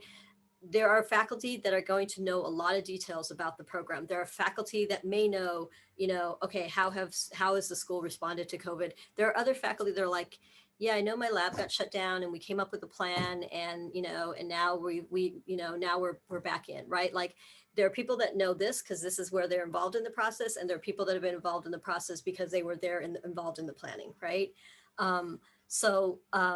Some of those questions are going to be better for, you know, the head of the program, or that administrator that you've met, you know, as well as, you know, as Jahara said, like the students, right? The students will know everything. They will give you the honest answer of like, yeah, that person, like, you know, is great, but no, you know, like, no, we haven't, no one's responded, you know, to X, Y, and Z. You know, it's like they've kind of done this, but like it's all superficial or whatever it is, right? They're going to give you the honest answers.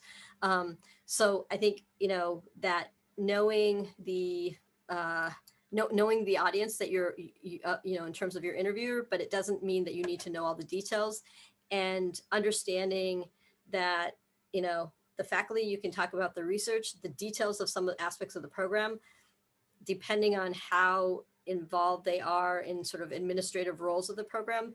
They'll have lots of knowledge or very little knowledge, other than like, oh yeah, students rotate in my lab and then I take them and then they work with me. But like that will be what they know, and they may not know like, okay, yeah, you know, here's how many people pass the qualifying exam, or here's when you do X, Y, and Z, you know. So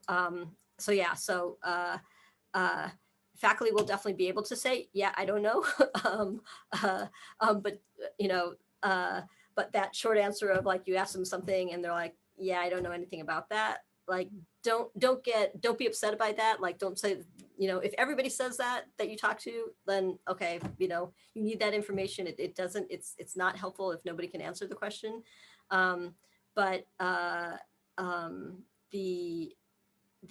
You know, again, going back to what everybody's been saying of just knowing who it is you're talking to, and therefore who's going to be able to get you what sets of information throughout that day is really important. Because, you know, we've been talking about sort of you interviewing, but you know, whatever, if the program interviewing you, but you're also interviewing the program. And that's what you have to keep in mind throughout, you know, throughout this whole process, whether it's virtual or whether it's in person. Awesome. Thank you. So saying, I don't know, is okay, but don't stop there. Try to make something about it, but don't lie. That's the important thing. So this Can is I our- add one thing? Sorry. Oh, yeah, Can I sure. add one thing really quick? Another thing that's just like a helpful thing if you're getting a question about your science, for example, and you need like a second. I know I often need a second to just sort of like process before I start going into the answer. Like, rephrase the question back to the person, like, oh, I just want to make sure I'm understanding, like, you were asking, how does this work? Or I don't know, I can't think of a good example right now, but that's a really good way to buy like a couple seconds, and also make sure you're not like misunderstanding what they're asking at all in the first place. That's a really great point.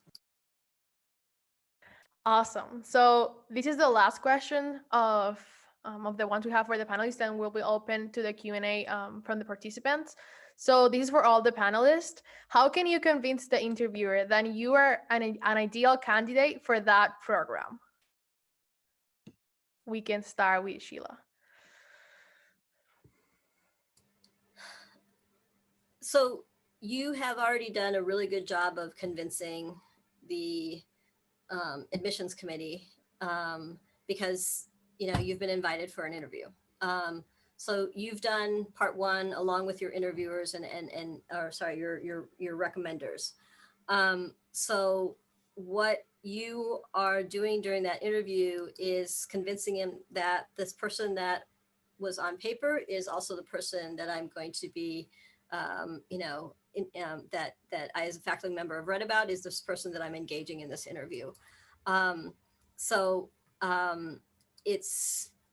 It's being you as a scientist. You know your work. You do, you know, it's preparing for that interview, and you know, and that preparation is, as we've kind of all talked about, is the understanding the work, you know, going back and reviewing your statement and understanding what you wrote about and being able to talk about your science.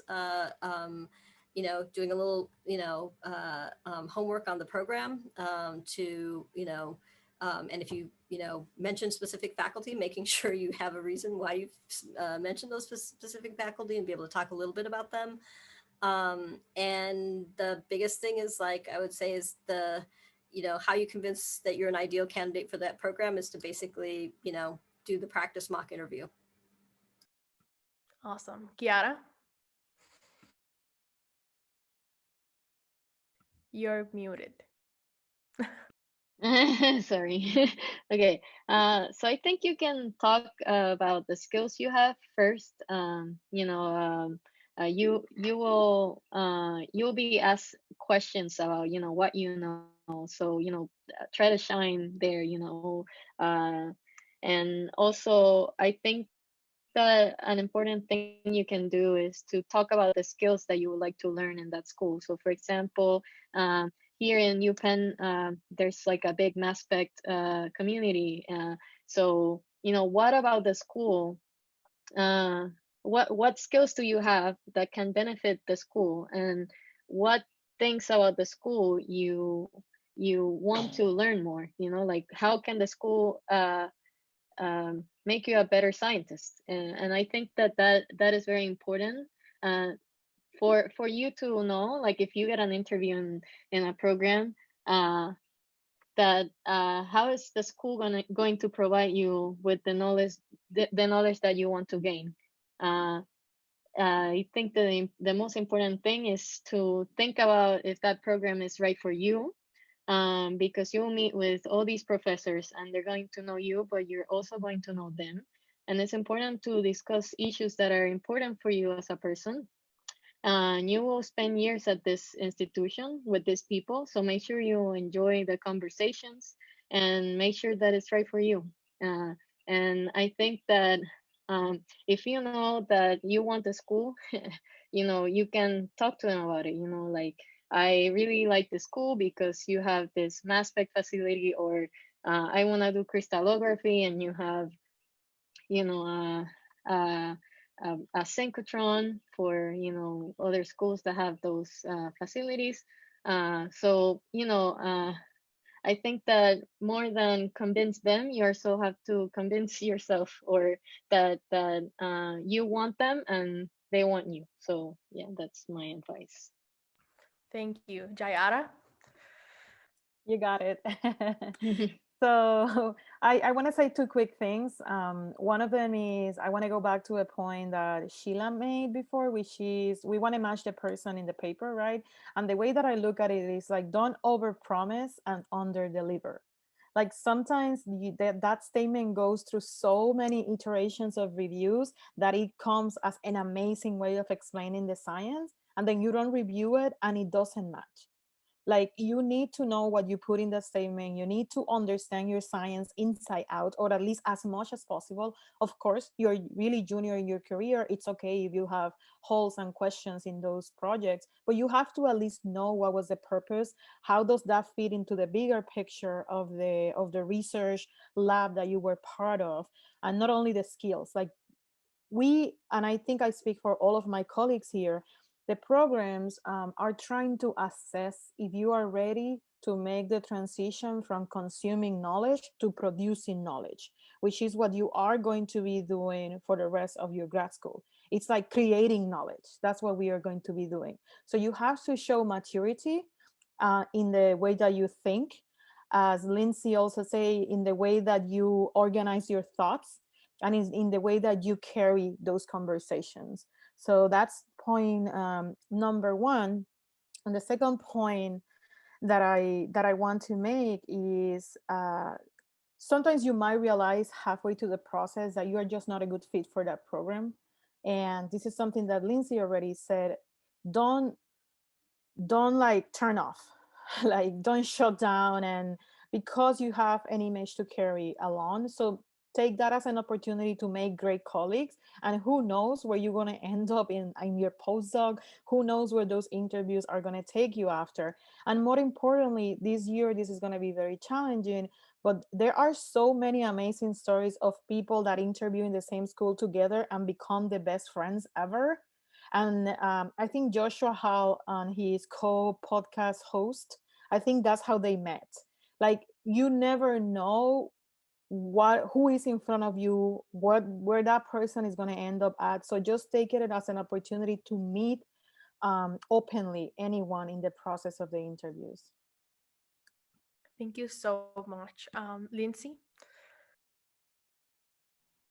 I think just be really engaged. Like, make sure, I mean, this is really restating things we've already said, but make sure you are going in, you feel confident in what you're doing, and you feel like you know enough about the school and enough about the research that you can hold a conversation. That's going to look different for everyone. For me, that looked a lot like I read abstracts of papers. I wrote questions down ahead of time. I didn't ask any of those questions, but I had at least like started doing the thinking through, like, what sorts of things I might ask, and like kind of went in knowing, having some thoughts organized ahead of time, just because that made me feel more confident. But yeah, be engaged. Don't trickle out halfway through if it's a bad fit.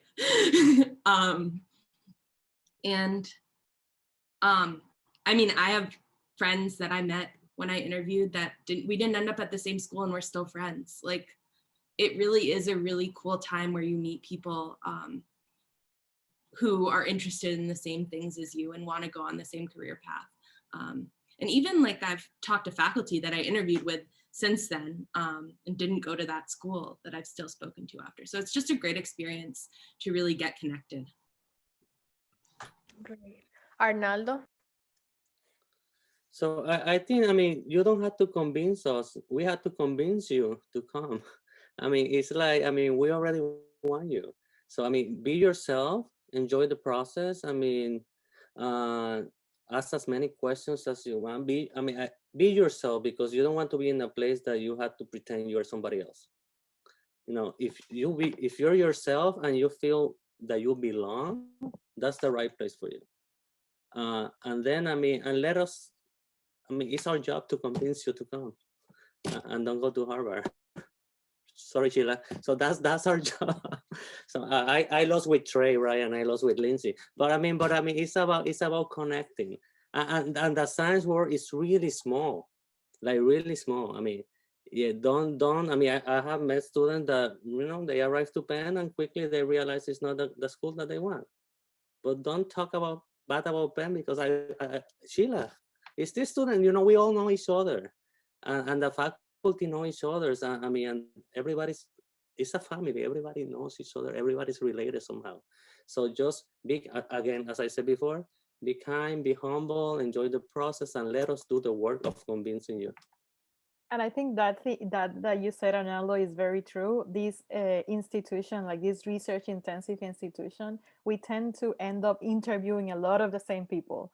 So then we go to SACNAS and Abercrombie, and it's like, who did you end up with? Who did you end up with? So it's like a very tight network, because the people that apply and end up in grad school tend to look for similar programs or similar offerings in the research that they have available. So it's a very small world. So always be cautious on how you treat that world. Very important. Trey?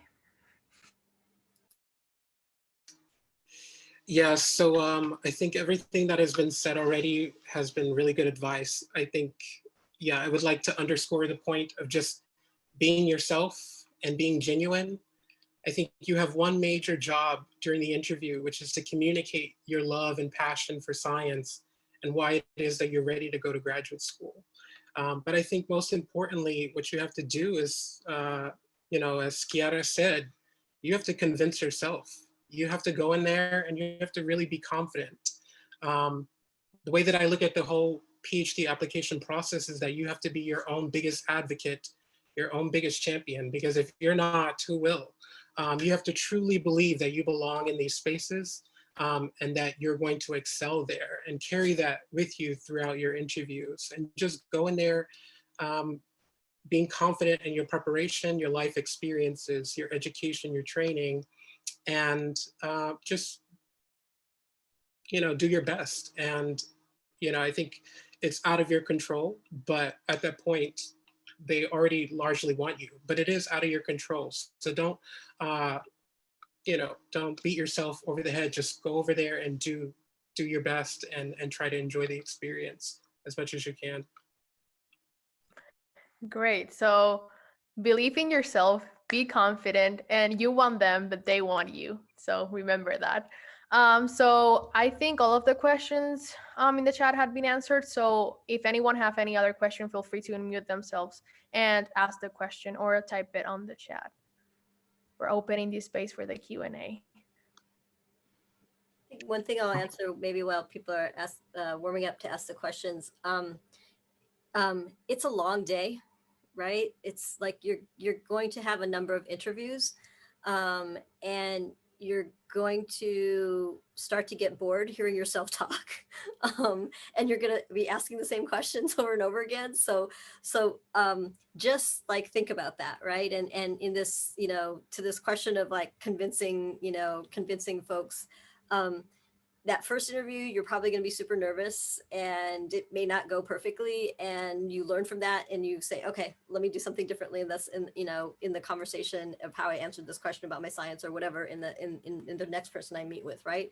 So it's going to adjust. But by the last interview, you may just be like, they're like, hey, do you have any questions? Like, no, like you're kind of exhausted, right? So just keep that in mind in terms of like just trying to figure out how do you kind of like pump yourself up. And nowadays, especially with the Zoom, like who knows, like how, again, we're all trying to figure out how to do it, but whatever, all day in person versus all day on Zoom is like, all day on Zoom is going to be even more exhausting. So just, think about how it is you're going to kind of keep yourself pumped up and excited during that process. Yeah, maybe a Red Bull. Mm-hmm. Yeah. And to that point, I mean, you're going to have to prioritize your interviews also. Hopefully all of you are going to get very many of them, but it's going to be very emotionally draining to have to go on every single one of them.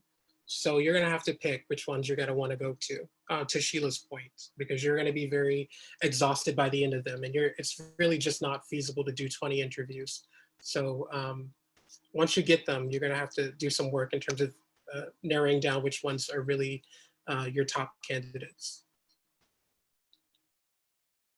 I did want to ask on behalf of like the students of the faculty, will the fact that most of the interviews be done virtually, will that change the amount of candidates that get an interview? Have you guys discussed that? I don't. I mean, for Penn, we're planning on inviting the same number of students for an interview with the goal of admitting the same size class. I mean, it's still in discussion, but my guess is we're not necessarily gonna dramatically expand it because it's still, you know, finding the time to do the interviews. And at the end of the day, if we're not taking more students, then, you know, it's sort of, okay, if we only have, you know, whatever, 50 spots, then we have 50 spots, and, you know, bringing in twice as many students isn't necessarily, you know, gonna help with that decision. So Same for us. Same number of students, spots are going to be similar, cohorts are going to be similar to what they have been in the past. And in our program at MSK, everybody, same for Sheila and Arnaldo, everybody gets guaranteed their funding for the time they are doing their PhD with us. So that's not changing.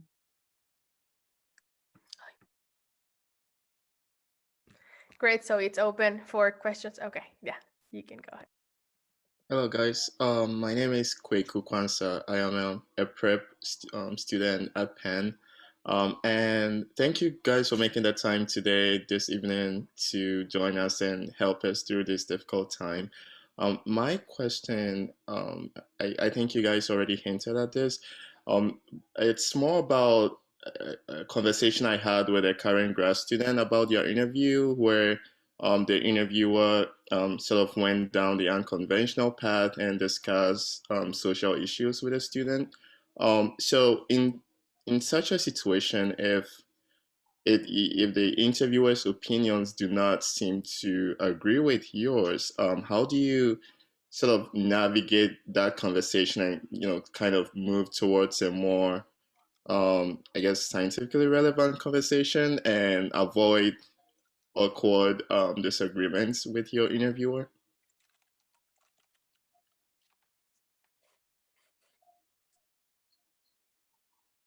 Do you have like a example for us? Like I'm Yeah. trying So to she understand.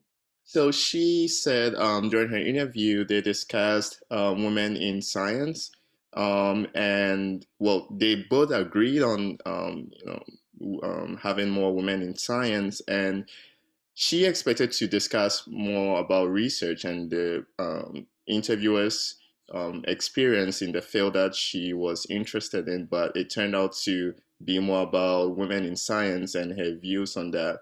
And I'm curious if a conversation of that nature arises considering the political period that we are currently living in. How do you avoid getting into a complex or a very complicated situation because of opinions not, you know, having different opinions than your interviewer does? How? Okay, so I'm going to throw the question to Sheila. So how will you? I will just add to the questions. How would you make sure that the faculty go back to the topic if the faculty deviate? And then so how you as the student interviewing can ask questions to get the faculty back to the topic? yeah, so I mean, I guess not everybody's going to do that. So there's going to be a lot of people that are going to talk to you about your science, but someone may very specifically, right, not talk about science. And I think it's okay to disagree, right? I mean, some of what somebody may ask you those questions because they actually, like, even in the context of talking about your science, right? Somebody may say, you know what, so-and-so's work, your lab believed this, but so-and-so's got this different model. Like, why is there this controversy? What's right? Like, people are trying to a little bit also see you like stand up for your ideas, right? And so that conversation, while it may be like they're not talking to me about my science, they're also seeing like, okay, you as a student, right? Also, right? Like I am, you know, you're my future colleague, right? So I'm interested in having a not a let me tell you how it all works. I'm interested in like, hey, like what, you know, so what about this? Like, why is this, you know, why should I not believe this, or why is that such a great experiment to do, right? And you're supposed to be telling me like this is why it is. No, like actually I disagree with what you're saying, right? I this and this and this. So it may throw you off a little bit, but it's okay to be like, yeah, that's interesting, but actually, you know, no, I think that this is why, no, I think this is an issue of why, you know, there aren't as many women in science, right? You know, like I think it's okay to have that conversation. Now, at some point in time, if you're like, okay, you know, like it's okay to try and figure out, okay, but I do want to know about your science and what you're working on. But I think that engagement of why somebody might be kind of going down that road is to a bit, is a different way to sort of challenge you, right? And see what's your willingness to push back, right? Because in the context of the PhD piece, right, what folks also want to know, right, is you're not going to come into that environment and just be like, okay, whatever the faculty says, I'm going to do, right? It's like, no, that's not what we want, right? It's like, no, tell me, you know, because you're going to have your faculty member come into your lab and be like, here are the 10 brilliant ideas that I just came up with while I read, you know, sat in my office, you know, and I haven't been in the lab for 10 years, but let me just tell you the 10 most brilliant things that you should do. And I'm sure this will all just take one day to do, right? And you're like, yeah, no, interesting ideas, but no, we're not doing that, right? Like there needs, like the part of it is like, okay, is this person willing to kind of push back, or are they just going to do what you've been told to do, right? So that question, while may seeming odd, is just maybe a different way to kind of see how are you going to kind of interact in a situation where I might challenge you on an idea. And now this has nothing to do with science. This is just a topic. So like, let's see how, you know, how that conversation goes back and forth. Thank you. I also want to add that this happened to me, and I was interested in meeting with a professor, and when I got there, she, you know, learned that I was from Puerto Rico, and then she just started talking to me about Puerto Rico, and I was like, wait, but I'm here to talk about science, not to. I love Puerto Rico, you know, I can talk about it for hours, but at the same time, you know, I want to learn about the research, and I think it was difficult for me to take it back to the topic, and at the end I felt um, kind of bad because I didn't, you know, learn what I wanted to learn. So looking back on it, I think that you know, just being sincere and being like, hey, yeah, although this, I feel like this topic is very important, you know, you can talk about it for maybe 5 minutes, 10 minutes or whatever, but if at some point you feel uncomfortable that you know, want to not talk about it anymore, just say like, oh, like, well, this is very interesting, I would like to know about your research, or I would like to know about this paper that you published, or something like that. And it happened to me, and I regret not not doing it. So I think that you should, you know, take the direction of your interview and just take them back. I think. I think this was said before. You get better at interviewing as time passes by. This is true for grad school. It's also true for us as professional. Every time we have to go through like an important interview, you get better and better. At panels, you get better and better the more you do it, those type of things. So one strategy that could work in that case, as Kiara just shared, she was unprepared. Like she at the moment probably didn't know how to pivot back into research. What I have done throughout my career as I become more mature into it is, how do I use that as an anchor to talk about my research? For example, if the person would tell me now, oh, tell me more about Puerto Rico, I will say, oh, it's such a wonderful, I will spend 3 sentences in Puerto Rico, and I will say, and one of the things that made me a scientist was actually the training that I received at the University of Puerto Rico, because blah, blah, blah, blah, blah. And then you take a little bit of control of where the conversation is going, and you connect it to where you want to land, which is in my pursuit to join PhD programs. Those experiences in the lab in Puerto Rico became pivotal in the way that I think about science. And when I did my prep program at UPenn, I had the opportunity to work with such and such and such. So use that as an entry to what you want to give them. And that is also true if the question is about diversity, if the question is about we being a woman in science. Think about your experiences and how do you connect it to pivot into what you actually want to talk about. It's hard because you never know what is the question that is going to be thrown at you, but start preparing for that. I had a mentee that when she went through the grad school process many years ago, she was pregnant and she and her husband were interviewing for the same program. And he got all the questions on science. She got all the question about how do you plan to raise a kid in grad school, right? And she said to them, you know what, it's very interesting that my husband just went through the interview last weekend, but he didn't receive any of these questions. And I wonder if these are typical questions that you ask your students, and I'm very happy to answer. I'm just curious, is this like standard for your program? And then you put them on the spot in a very respectful way, saying, this is BS, basically. And sometimes it is what it is. And if there is no out of it, you could say very quickly, it's like, oh, this is such a fascinating question and I want to give you the long answer. Can we come back to this question at the end and maybe spend some time now building to that question? You're probably not going to get to that question ever. So that's your way out as well.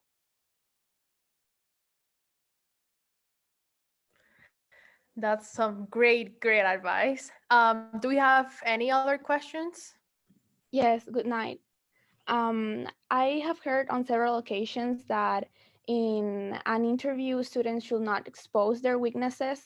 However, I would like to know how could students could know if that university offers them the necessary resources to improve their skills or help them get out of their comfort zone, especially if they do not have the opportunity to be in that university before. Because for me, and I think that for many students, having a genuine conversation during the interview is more important than just showing what can we offer to the university with our potential. So I was wondering, or the question will be, how can we avoid the fact that we need to work more in some things to become better and at the same time have a genuine conversation? Well, thank you, Paula. By the way, Paula is an outstanding summer student that was at Penn this summer. Good to see you. You know, it's who you ask the question to. We go back to the same topic we talked before. It's not, you know, ask about what kind of resources are in place to guarantee the success of your students, and also to challenge your students. It's just asking about resources. You can ask later. This is a question you can ask the grad students. I mean, when you're walking, you know, I mean, what kind of resources are in place? I mean, do you feel, I mean, the institution is making sure, I mean, pushing you, I mean, like challenging you to be a better scientist, but at the same time providing the resources for you to be, so it's not about, this is the equity part, making sure that they're also providing the resources for you to be a successful scientist. So that's, I mean, that's how I will address that question. I will probably not address this question during the interview with a specific faculty, but I will probably bring the topic with the grad students or the staff members. The staff members know everything in the institution. So, I mean, the faculty will not know where's the learning center, if there's like, I mean, resources for first generation students, if English is your second language. I mean, this is questions for the staff. The staff, let me put it this way, faculty will not know what to do if they don't have a staff member in the room. So these are questions for the staff member. So making, you know, those program coordinators, I mean, each one of the graduate group, many of them have program coordinators, you know, reach out to the program coordinators. I mean, and then, I mean, you can do it during the interview. You can do it, I mean, after the interview when they offer you, I mean, when you have those offers in hand, you just keep asking questions before you make that final decision. But it's asking about what kind of resources are in place to guarantee your success as a grad student. And many of the things that you might have identified as weaknesses today are things that grad school is supposed to provide for you.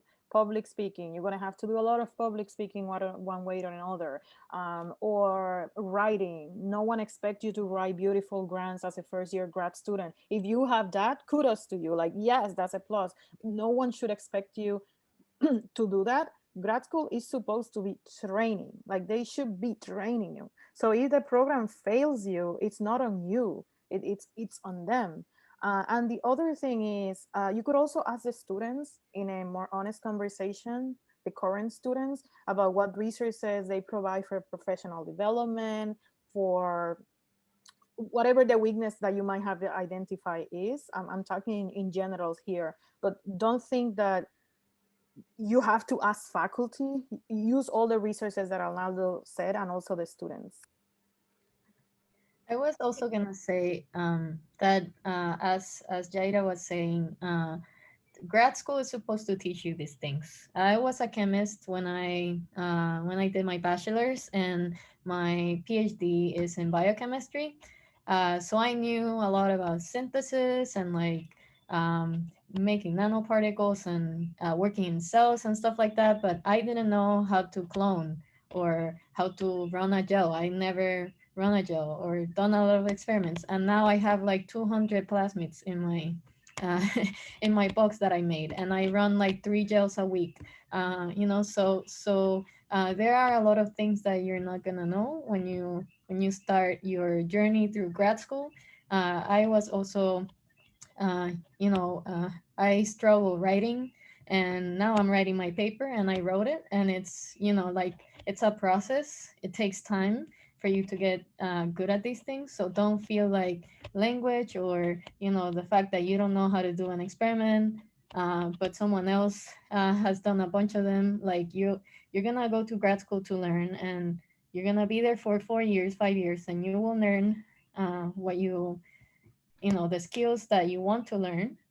So don't, you know, even if you think those are weaknesses, I think that you have to look at this as the, you know, the place where you're gonna be become a better person, a better scientist, where you're gonna learn all these things. So I don't think you should think about so much about your weaknesses in terms of experiments or things like that, because you will learn.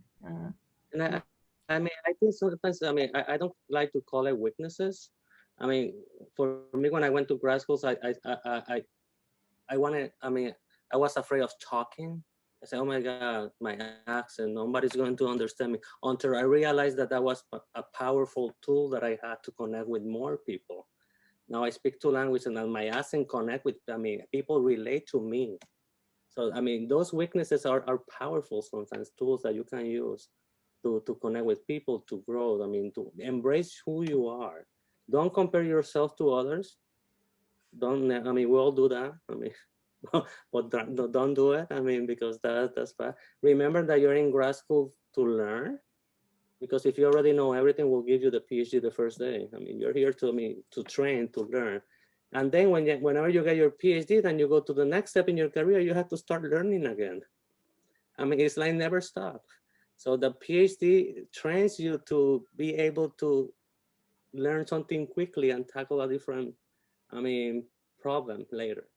And as Sheila talked about, Sheila is the most, I mean, senior here. If Sheila goes to a new job now, she might need to learn again and everything. It's like, it's every time it's different. I mean, and that's why PhD is a great training, because it teaches you to be, I mean, ready for whatever life throws at you. I mean, and then you'll be able to tackle those problems. You'll be able to network, connect. It's about working in teams. I mean, we don't expect you to have all the answers to everything.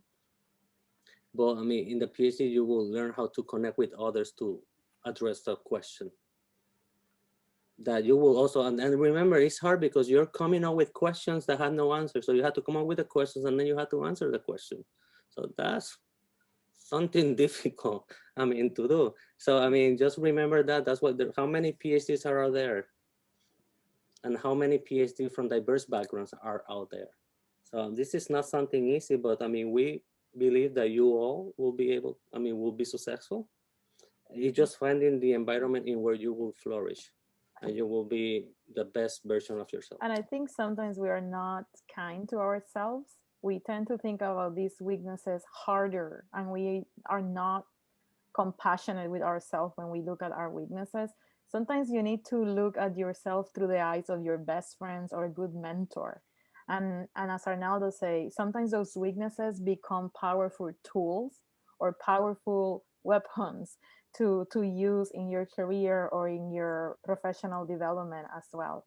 And I have a similar example. I spent my first year of grad school being very quiet because I didn't master the conversational English skill.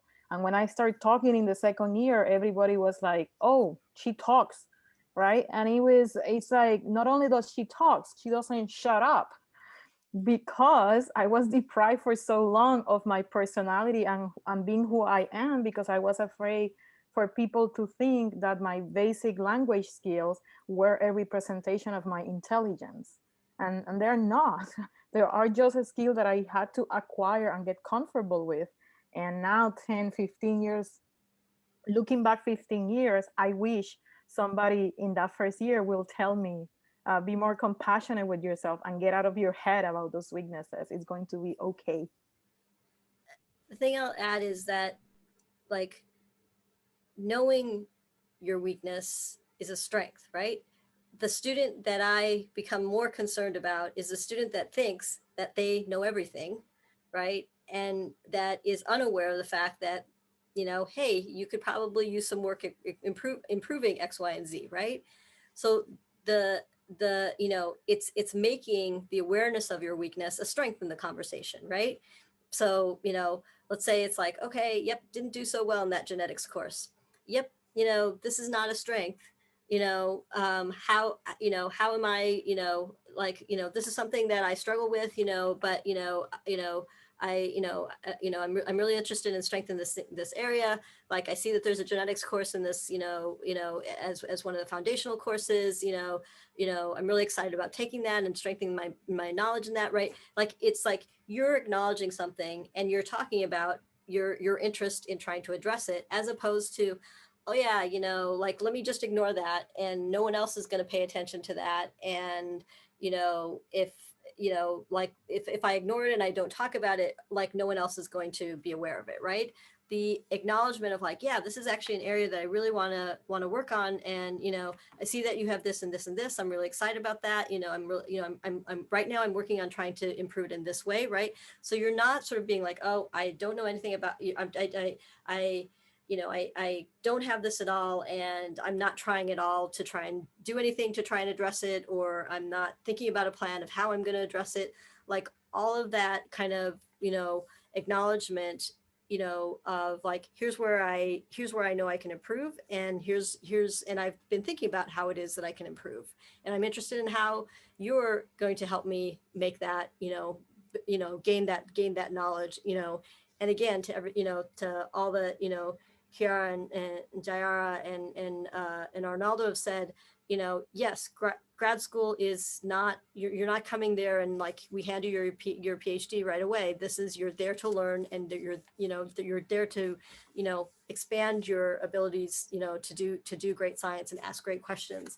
But yeah, to me, somebody that comes in and it's like, hey, this is a weakness, that's a plus, right? That's a plus. That's somebody I want. I'm like, oh, okay, that's a great student, right? Because you're going to make lots of mistakes in the lab, and the person that cannot acknowledge that they don't know something and that they're not making mistakes is the student that ends up being much more problematic, and the student that everybody's just like, oh my gosh, what are we going to do?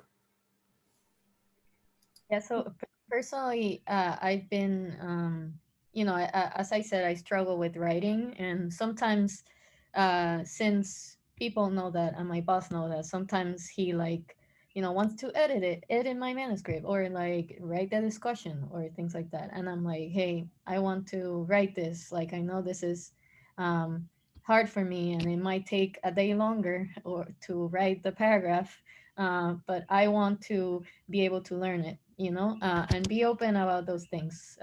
If you want a skill, then talk about it. It's like, oh, I don't know a lot about bioinformatics with your boss. If you want to learn bioinformatics, then there's this class that I want to take, or talk about it. I'm not good at bioinformatics. Is there a class that I can take to be better? Or ask if you have a weakness and you know it. Ask about how you can become better. How the school is gonna make you better in that area. How are they gonna help you? Yeah. Well, okay. Lindsay, you can go ahead. You say this is a really great, I think students are really helpful to ask these kinds of questions as well as faculty. I know, like, for example, when I was at Penn, I could not talk in public. Like, I was terrified.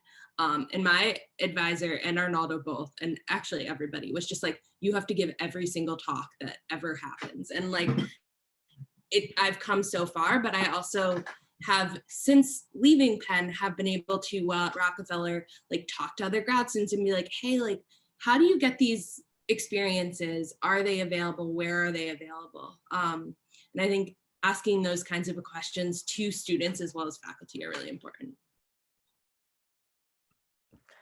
Awesome. I know it's late and we've been here for 2 hours. I want to thank you. I want to thank the panelists for giving their time and talking about all of these important things, and the students for participating in this amazing panel. They've been putting their information in the chat and the Twitter, so you can follow them because they share some amazing things, and reach out to them if you have any follow-up questions. Feel free to do so.